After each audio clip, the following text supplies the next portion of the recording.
Ang pagbilad sa araw ang isa sa rason kung bakit nagkaroon ng sunburn o nasusunog ang digitizer or polarized film dito sa mga digital na dashboard. Ito ang pasyente natin ngayon, hindi lang to check up kundi admit kasi ooperahan itong dashboard niya kasi nasunog yung digitizer niya. Ito pala ang hitsura ng dashboard ng Honda Zoomer X at dito ay sinimula na ang procedure sa opera. Kailangan nga pala itong i-desoldering bago matanggal yung mismong panel ng dashboard niya. Di pala ito basta-basta sa pagpalit ng digitizer or polarizer film. Napakakuti pala nito kung ito ay tatrabahuin. Pero madali na lang kung para sa mga sanay sa larangan ng pagtatrabaho nito. Kung nakikita nyo, parang nahihirapan talaga sa pagtanggal kasi hindi basta-basta ang pinandikit na ginagamit dito na adhesive. At inihinay lang itong tinatanggal kasi napaka-sensitive dito kasi ito ay glass or bildo. Bildo nga pala ang tawag namin dito. Ewan ko kung anong tawag sa mga puting itlog dyan. At dito ay natangtang na ang first film. At sunod naman tanggalin itong pinaka-final film na makapal. Ito pala ang pinaka-main na nasusunog. Ito ang isa sa disadvantage sa mga naka-digital lalo na't napabayaan ang dashboard ng matagal mabilad sa araw. At advantage naman siya kahit iatras mo pa ng mataas ay walang mapuputol, hindi kagaya ng mga naka-analog na may speed cable or kable, may limit sa pag-atras ng 3 to 5 meters. Kasi kapag nasubrahan ay mapuputol yung kable kaya hindi na gumagana minsan sa mga analog yung mga speed nila. Unlike sa digital ay nakasensor na. Fast forward, natanggal na ang final film at dito ay kinabit na ang polarizer film para balik ito sa linaw. Hindi pala basta-basta ang paggabit ng digitizer. Tagal-tagal na proseso pero worth it kapag marunong ang nagtrabaho. Pagkatapos makabit ng polarizer film ay dito ay sinimento na ito para ma-finalize na ito.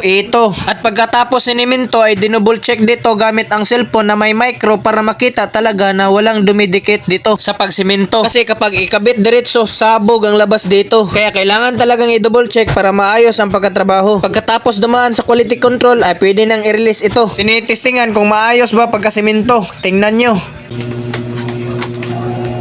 Gana gid. Nawa lang ang zoomer. Okay, Robert? Kung nakita nyo, ito ang before at ito ang after. Gumagana talaga pero nawala yung zoomer niya. At least okay na. Kaya kung may sunburn digital ka at gusto mo ipatrabaho, PM lang.